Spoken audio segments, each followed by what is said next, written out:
904 Hurricane. Cam, if Miami beats Alabama, okay, maybe we should have capitalized if. Anyway, Miami beats Alabama, has a good season. How much do you think that can help recruiting? How much do you think that could keep some of the high school talent at home instead of Alabama, meaning going there? Right. I think the question or the answer's in the question there. Like if you beat Alabama, that's proof positive that what you're building is working. And, you're not going to play them every year, obviously, but like that's the one. Miami used that Russell Athletic Bowl trophy to go and recruit guys like Navon Donaldson, who's still on this roster, and other players.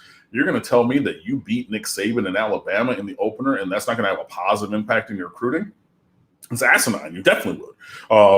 How big? It depends on what you do behind that. You know what I mean? It's just you can't have a 1 step forward, 4 steps back kind of thing where you lose to Appalachian State or Michigan State or whomever else afterwards. You know what I mean? Like you got to, I'm just going to stop before I continue. I don't think that's going to happen. Plain point blank period. I don't.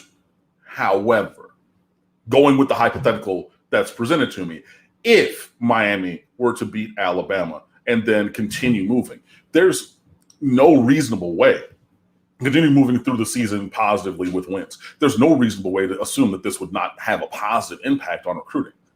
Think about it. Like I said, after Ja'Cory Brown committed, said we have one guy committed because Brandon Cleveland, the defensive tackle who had been committed, was getting processed out of this class. That processing happened this past week or a couple days ago when Brandon Cleveland decommitted finally.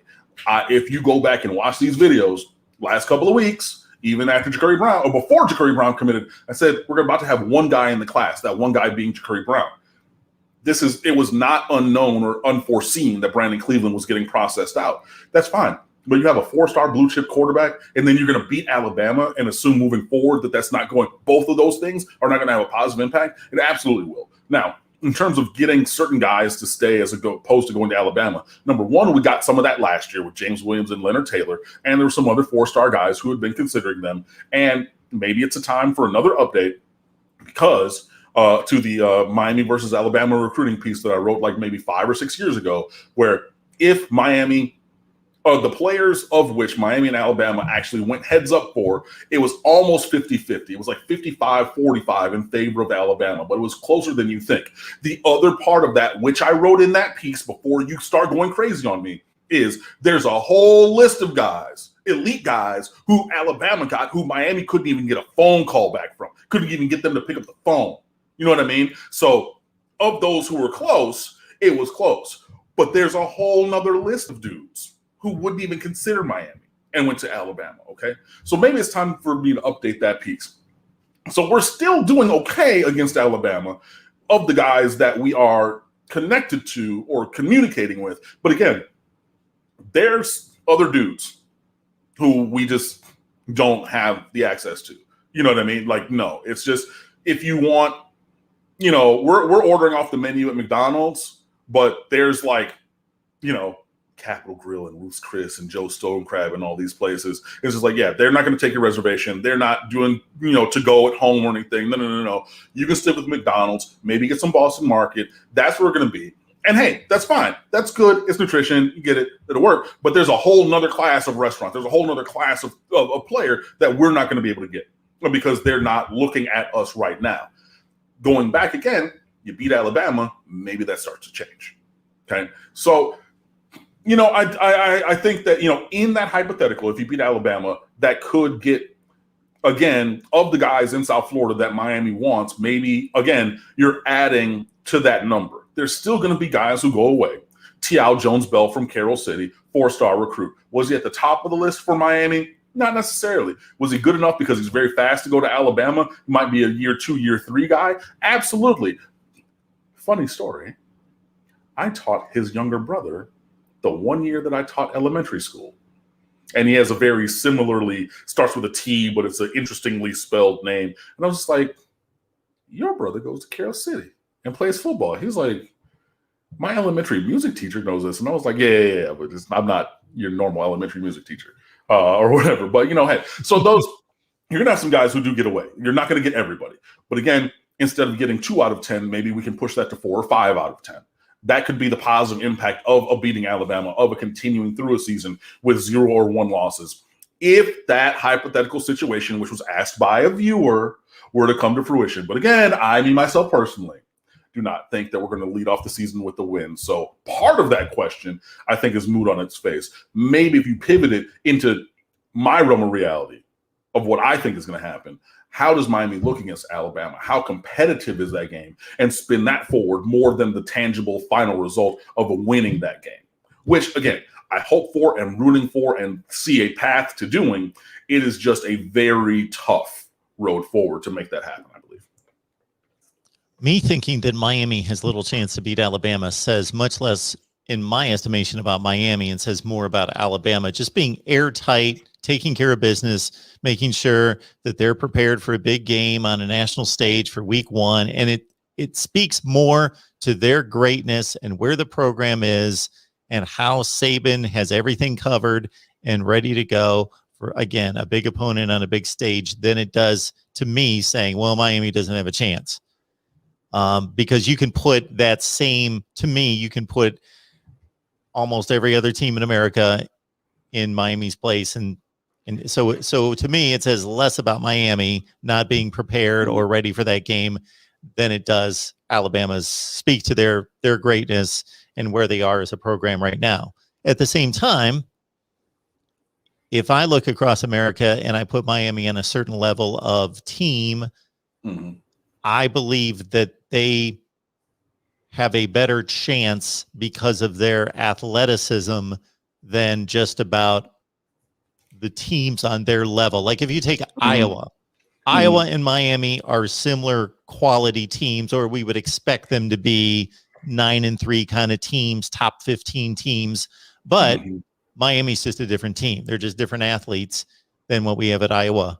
And therefore, most likely would have a better chance because if the game goes a certain way, they've got those kind of athletes to match up in certain spots. No, that's fair.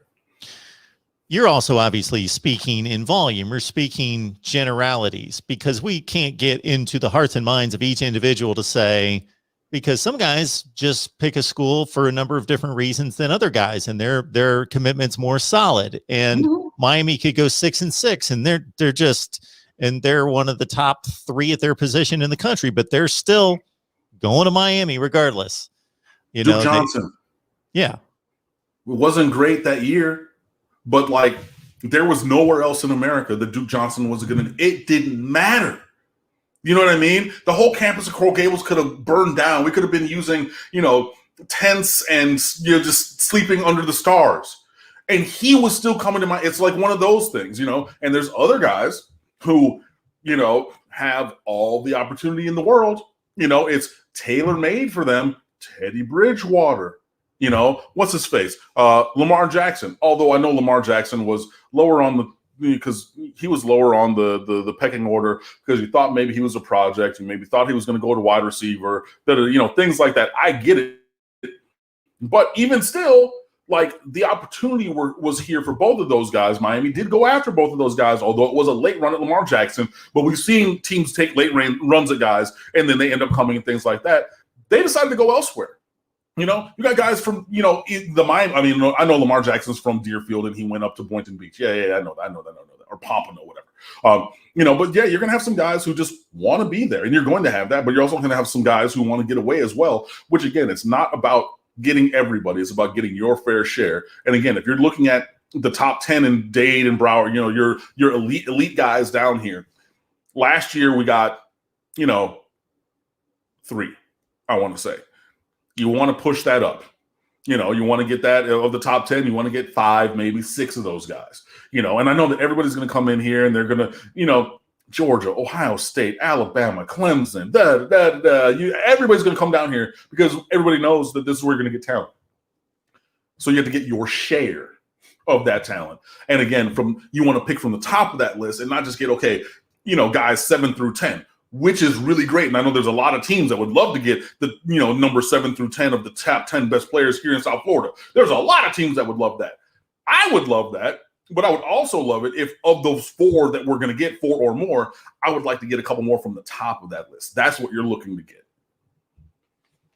Somebody would have to do an exhaustive study to determine how much winning or losing that particular recruiting cycle of a season has to do with keeping those commits. There would have to be an exhaustive study made. I mean, yeah, there is that. Bud Elliott has his South Florida scorecard. Where he looks at the top 25 players in the state of Florida on the 247 rankings, not including out-of-state guys at IMG Academy, and everybody misses that. Guys who are out-of-state dudes who go to IMG often go back to where their home area actually is. Okay, there's a very small group that do not do that. Okay, so yeah, the IMG guys. I'm so sorry about that. They're going to go wherever home is. They're going to go back there, pretty much. So they don't count. You have that and things like that. But I mean, you also have outside factors like a new coach recruiting bump. So their first full cycle as a new head coach at a program, that's going to bump you up. And hopefully for them, they're going to bump down here and get a couple guys and things like that. So there are overlapping concerns that would be, taken to that. So it's a multivariable equation for sure. I might leave that to somebody else who's watching. So if you're watching, you want to take that and do all the research and everything, call me for an interview so I can give you some color commentary towards that. But I don't know that I want to be the one who does that data disaggregation. Well, I've said before on here, Cam, I want somebody to take on re-ranking the classes. So I want them to take every season's class and then, okay, this 2-star that turned into an all-conference player and re-rank and that would take forever. I would like to have that done.